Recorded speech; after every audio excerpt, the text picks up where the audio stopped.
melihat kembali dari tema kita menyenangkan Tuhan, bagaimana ini dikatakan bahwa dinyatakan dalam kasih, Ibrani 13 ayat 16. Hidup yang menyenangkan Tuhan adalah apa? Pertama, sudah digerakkan oleh iman, dibuktikan dalam ketaatan, dan dinyatakan dalam kasih. Kita coba melihat ayat Ibrani pasal 13 ayat 16 berkata, "Janganlah kamu lupa berbuat baik dan memberi bantuan, sebab korban-korban yang demikian," yaitu yang berbuat baik itu, "berkenan kepada Allah." Saudara yang terkasih, dampak horizon bagi kita adalah ketika kita berbuat baik kepada sesama, kepada Tuhan dan kepada sesama, itu merupakan apa? Itu merupakan sesuatu yang berkenan kepada Tuhan.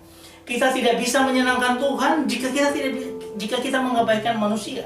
Ada orang yang melakukan bulian dan sebagainya, Anda tidak menghargai manusia, bagaimana Anda bisa menghargai Tuhan, menyenangkan Dia?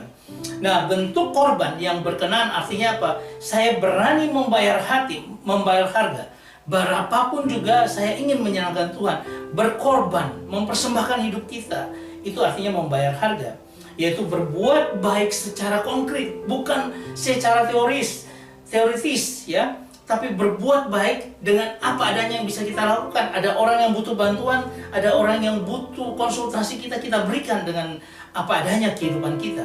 Memberi bantuan sumber daya dan sebagainya. Nah, prinsipnya adalah melayani yang paling hina sama dengan melayani Tuhan. Dan itu menyenangkan hati Tuhan. Saudara yang terkasih, ketika kita katakan bahwa perbuatan baik yang menyenangkan Tuhan itu seperti apa?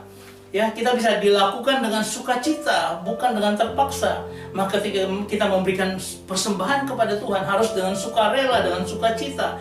Aku memberi untuk Tuhan. Nah, itu menyenangkan Tuhan. Dan dikatakan dilakukan dengan iman kepada Kristus, ya. Dalam iman kita lakukan pada Kristus, dan akhirnya ditujukan untuk kemuliaan Tuhan. Saya memberi, tangan kiri, tangan kanan tidak mengetahuinya, dan sebagainya. Ya, tetapi jangan sampai ini membuat kebaikan hati kita kepada orang itu. Tuhan katakan, hendaklah kebaikanmu dilihat semua orang. Ya, tetapi kita harus rendah hati bahwa kita tidak mau mencuri kemuliaan Tuhan, sehingga kita tidak mau mendapatkan pujian dengan persembahan atau perbuatan baik yang kita lakukan dengan semena-mena, dengan kita menyombongkan itu, menunjukkan arogansi kita. Tidak. Nah, penulis Ibrani secara khusus berkata, jangan lupa. Artinya apa? Ada kecenderungan manusia untuk mengabaikan hal ini karena sibuk dengan ritual ibadah formal dan sebagainya. Terus menasihat kita untuk jangan lupa, karena harus hati-hati dalam segala sesuatu.